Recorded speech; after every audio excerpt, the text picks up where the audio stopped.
Why is it that after menopause, falling and staying asleep feels impossible? And more importantly, what can we actually do about it? Today we're talking with a prominent sleep doctor about sleep issues in women over 50. You know, I used to sleep like a rock, but for the last 15 years or so, I've wondered if I'll ever get a full night's sleep again. If you're a woman over 50 and sleep just isn't what it used to be, stay with me. There's hope. Dr. Yuen, a board-certified physician in sleep medicine, is with me today to help us understand why sleep can get so tricky for women after 50, especially after menopause. And more importantly, what can we do to actually get the rest we need? I'm delighted that Dr. Yuen has joined me today because not only is she an expert about sleep, she's also passionate about the unique challenges of sleep for women and girls. As a board-certified physician in sleep medicine, she's a clinical assistant professor at the University of California, San Francisco, and an adjunct associate professor at Stanford University, where she also did a postdoctoral fellowship. She has spoken extensively on women and sleep disorders and is a consultant to Hot Pause, and I'll leave a link in the description. It's a website for information about menopause for everyday women. I'm so thrilled to have you with me today, Dr. Yuen. Glad to be with you. You know, I think that some women are just so frustrated about sleep. At least I'm going to speak for myself. I just do not sleep the way I used to. So let's zoom out a little bit. Do women after 50, I already know the answer to this, do the women after 50 have more trouble sleeping than men? Mm-hmm. So the research said that women supposedly sleep better when we do sleep studies on them. Really? Compared to men. And however, they tend to have more complaints. So the question is, what went wrong here? Either is because that women subjectively are under certain conditions. For instance, if one's a caregiver or they're in a sandwich generation, which a lot of women are So she has more stress in her life. She has more stress in her life. And despite what the data shows, you know, they may have the quantity of sleep that they needed, but is a good quality. Ah, that's interesting. So how much quantity does one need? And what should people be aiming for? Yeah, it's a fallacy that we need 8 hours of sleep. Not everyone does. Some need 7.5 hours. Others may need 8. Some may need more, right? However, what we know is when people are sleeping more than 9 hours or less than 4 hours, they tend not to do well. More important question is, how do they feel the next day? If we sleep 8 hours, we feel great, no problem. But if we sleep 7.5 hours and we feel tired, we feel sleepy the next day, we can't function. That's a problem. Yeah. Well, that makes sense. I know for me, I've always I can get up more easily if I've had at least 8 hours. And at the end of the week, you know, I would be exhausted when I was working in a traditional full-time job because I was only getting maybe 7 hours. It wasn't enough. So what are the most common sleep problems in women over 50? And is it mostly falling asleep, waking up too early, night sweats, having to go to the bathroom in the middle of the night, racing thoughts? What's happening? We say all of the above, right? Oh, no. Every single one. More commonly we hear about, you know, if there's a hot flash ongoing as they're going to sleep, they're going to have trouble going to sleep. Or in the middle of the night, they may wake up because of hot flash or hot flush, depends on what people call it. And then they may have night sweats to such an extent that they have to change their clothes, fan themselves down, maybe change the bedding a little bit. And then after nighttime urination, depends on what's on one's mind. You know, there's something they worry about the next day, they may have trouble going back to sleep. Early morning awakenings is another one. You know, if there's any symptom of depression, one may wake up early and then have trouble going back to sleep because of that racing mind with rumination, thoughts about what to do the next day, problems that they have to solve. So it's a variety of different things. Yeah, but someone doesn't really have to be depressed to be stressed, right? Oh, no, okay. Not at all, certainly. There is a proportion of women that might have depression, but certainly most women may experience some mood stability issues when one's going through perimenopause to menopause.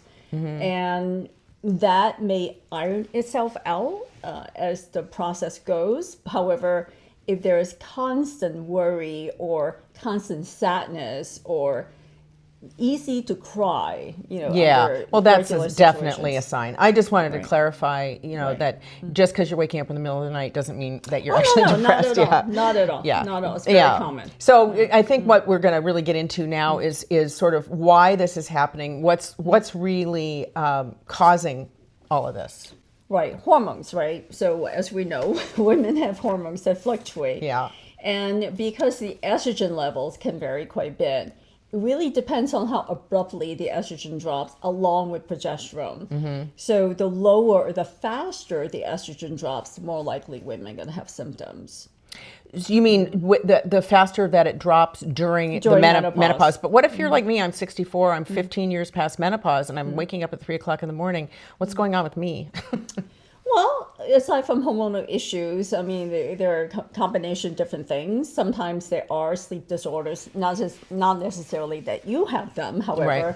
other people may have them, or what we call classical conditioning, right? If you wake up 2 days in a row at 3 or 4, well, the third and fourth day, you're probably going to wake up at 3 or 4.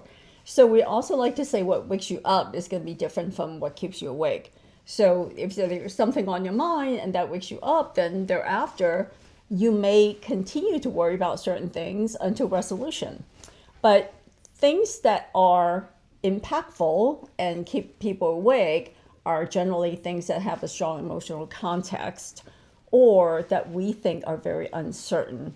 So we're going through difficult times right now. So a lot of people may be getting up on a regular basis because they worry about something, or sometimes it's because breathing problems or periodic limb movement, or I try to say leg, but it should be limb.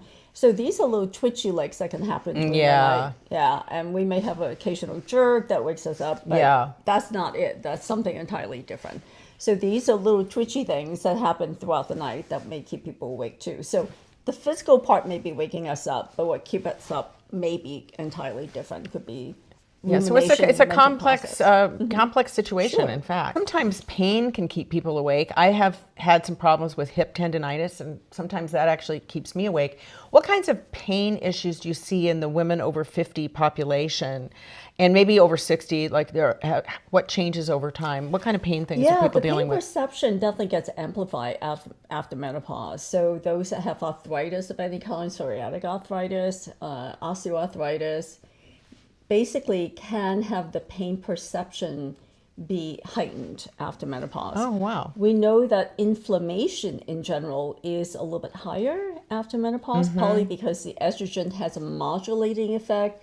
It mitigates against inflammation. So when the levels are low, women may perceive pain more so compared to before menopause. Oh, that's interesting. I had no idea it was a perception issue. I just thought it was just, the aching body. Yeah, it's not just a perception issue. I want to correct that. It's actually what they are experiencing is worsening inflammation. Okay. Yeah, so it's both the fact that the pain is worse, the inflammation is worse, and then therefore the symptoms are worse. Yeah, and therefore the person wakes up. Yeah.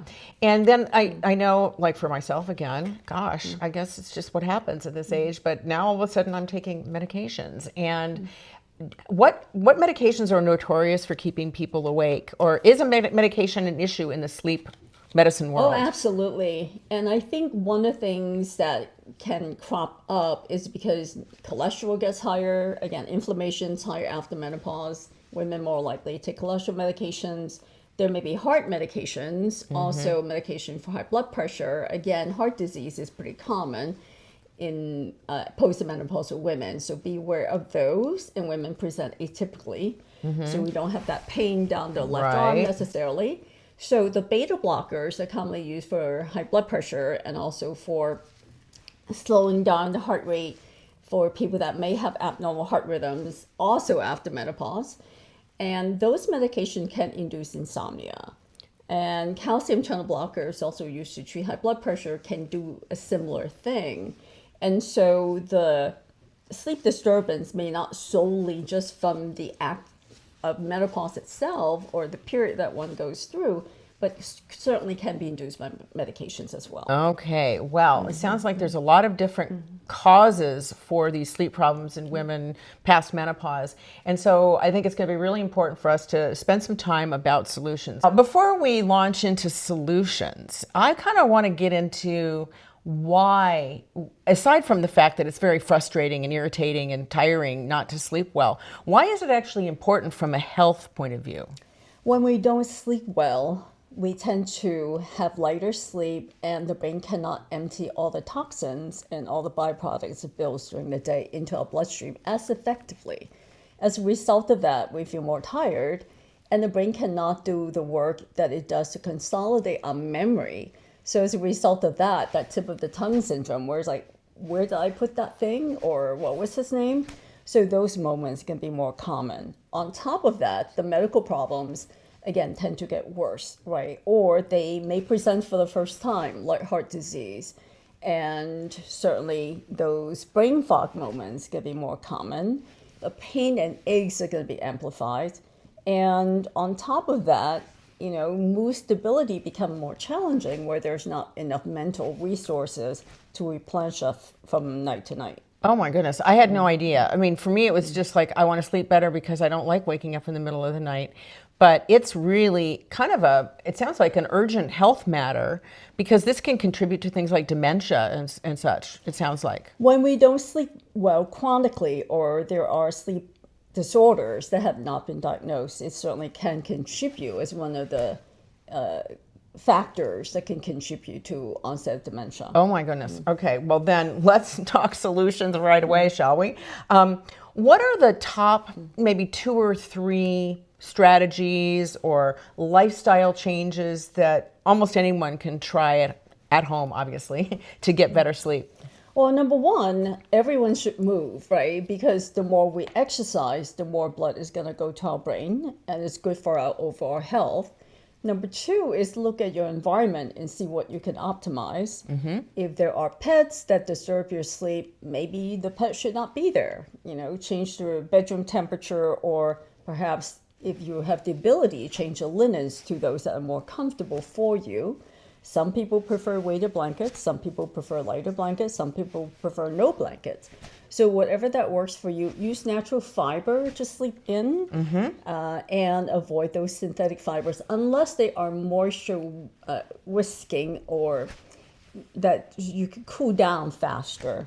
So I think those are some of the pointers you can have. Regulate your bedroom temperature if you can. Some people prefer to sleep at 62, 65 degrees Fahrenheit. Others, 68 to about 70 would be okay, but negotiate with your bed partner, because we definitely do not want to start fights in the bedroom. Yeah, that would be true. So exercise and sleep environment, the 2 E's, the 2 big E's of sleep. And of course, eating well. Right? Okay, then that's the 3rd E, eating right. We want to have good nutrition of whole grains and whole foods, not the store, but the foods. Do you have any suggestions about when you should have your last bite before you go to bed? Like some people, maybe they eat early and then they want to snack later, or if they're kind of a late to go to bed person? Yeah, thanks for pointing that out, Kathy, because gaining weight is a concern also around menopause for some women. And I think the timing depends on your internal rhythm. Yeah. And a lot of people are not aware of what their rhythms are. It's just because very often we get pushed into the earlier cycle and early births and so forth. So for sure, don't eat too late, meaning that if you have a large meal, particularly rich meal, don't eat close to your bedtime. What is close? 2 hours or more. Some would say 4 hours or Okay. more. Depends if you want to practice intermittent fasting. Well, yeah, and also maybe a little, like an apple versus a whole meal is a different deal. And so are there different strategies that you would employ if your problem is falling asleep versus staying asleep, or versus getting up too many times in the night, or Yeah. whatever? Night So sweats. when people that have trouble going to sleep very often, they may want to use an over-the-counter medication, or sometimes they use alcohol, which is Ooh. probably not a good thing, Yeah. simply because even though alcohol sedates you, but ultimately then you have to get up and go to the bathroom in the middle of the night after having had a couple of drinks or 1 or 2 drinks. And that also may make you vasodilate, which means that you may have more hot flashes. Oh, because gosh. alcohol can be a stimulant to that. So I would actually cut down if possible. And then in terms of other strategies, delaying time to bed, I know it sounds counterintuitive, but we can get rid of some of the lighter stages sleep up front, and instead of spending too much time in bed, we're gonna go hit the deep sleep hunt right away. That's gonna help us stay asleep. So if I got this right, what you're saying is sometimes going to bed too early isn't going to help. It's better Correct. to be really tired when you go to bed. Yeah, we like you to be sleepy when it's time to go to bed. A lot of times we also confuse fatigue with sleepiness. So most of us should go to bed only when we're sleepy. And when you're not sleepy and try to force yourself to go to bed, that's where the brain reacts negatively, and we tend to have these negative associations with going to bed. So we want to avoid those as much as Yes, possible. indeed. That makes complete sense to me. So you talked about that you really need to be sleepy in order to have good sleep, to have the commencement of your sleep cycle be good. Correct. And so let's just say, if you're like me, and I tend to be a little bit of a later riser and a later person to go to bed, and let's say I have to be up early the next day. What should I do? Should I go to bed at 9 or 9:30? And what if I do that and I can't sleep, and I'm really exhausted? What do you do? Yeah, so people that have a later clock intrinsically are not sleepy when they are forced to go into bed at an earlier schedule, or if they take a flight to the East Coast for that matter. And so we have to wait until the internal clock allows us to sleep, which is a little bit later.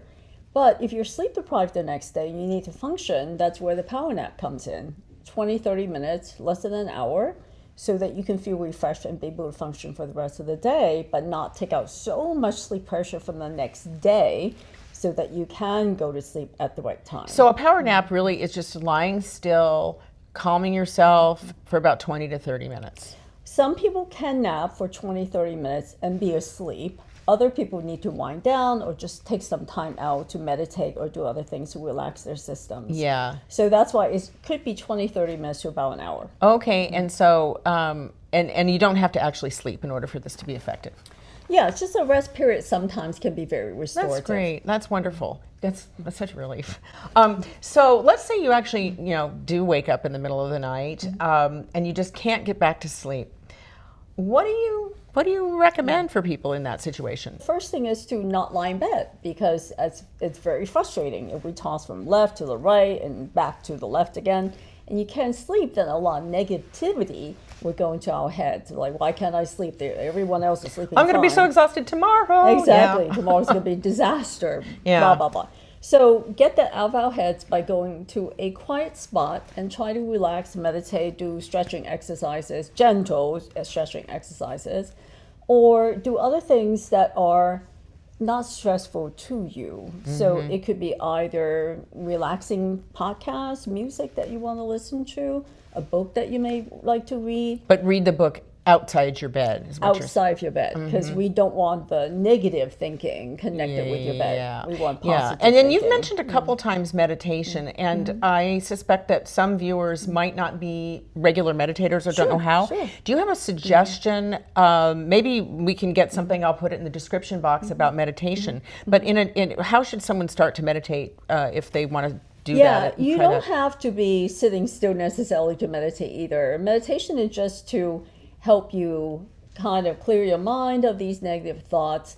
And there are different schools about how to do that. But deep breathing exercises can be a form of meditation. Or for others, they can write in a journal if not thinking about things or thinking about less stressful things is not your thing. Yeah. And other people can knit, they can crochet as long as it's under dim light.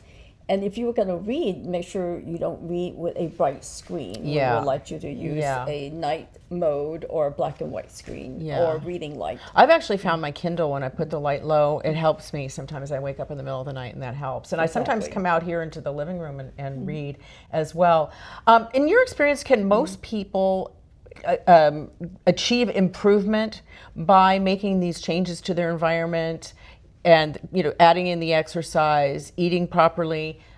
and having a good sleep routine, can most people really make a difference? Oh, for sure. And avoiding caffeine, right? We definitely don't want to drink that cup of coffee with dinner. And we have a whole team typically that practice sleep hygiene or so-called cognitive behavioral therapy. And that can be taught to anyone. And studies have shown that both the online apps along with online groups and in-person visits can be very, very helpful for those people suffering from insomnia, particularly chronically, which means at least 3 nights a week for 3 months at a time, especially also around the time of menopause. Yeah, so actually what I'd like to say is that I'm going to get some links from Dr. Yuen to help you get started on research for those kinds of sleep solutions. Travel can be really disruptive to sleep. So do you have any recommendations for people when they travel? Yeah, so there are some apps for people that are gonna go across the time zones to estimate like how many hours apart are they gonna be anticipating, and try to, if there's time to prepare, try to go to sleep a little bit earlier, depending on how many hours you're gonna be either move forward or backwards. Other people do try to take some supplements, although I would warn that these are not FDA regulated, and particularly melatonin or over-the-counter sleep aids. And some of them potentially can have side effects like sedation and may cause you to feel off balance. The melatonin doses that we typically use clinically are pretty low, so a lot of commercially available ones that may be too high and can be sedating.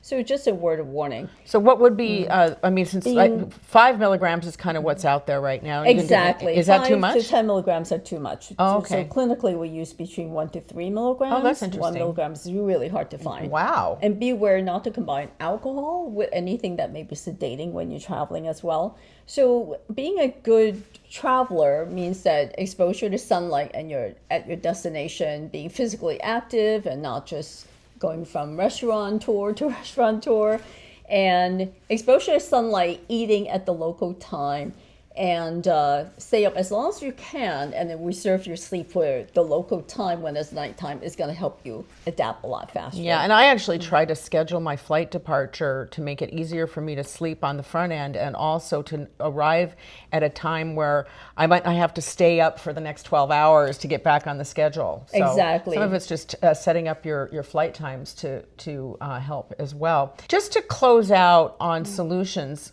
So for some people, none of this might work, or maybe the real question is, when should someone actually be concerned and they should really seek a doctor's advice? Yeah, so if they have been practicing good sleep hygiene for a very long time, let's say 3 weeks or more, and they are feeling worse and worse, right? Or they're having palpitations, they start to experience chest pain, and changing their bedclothes and so forth didn't help a bit, and they feel their stress levels going up.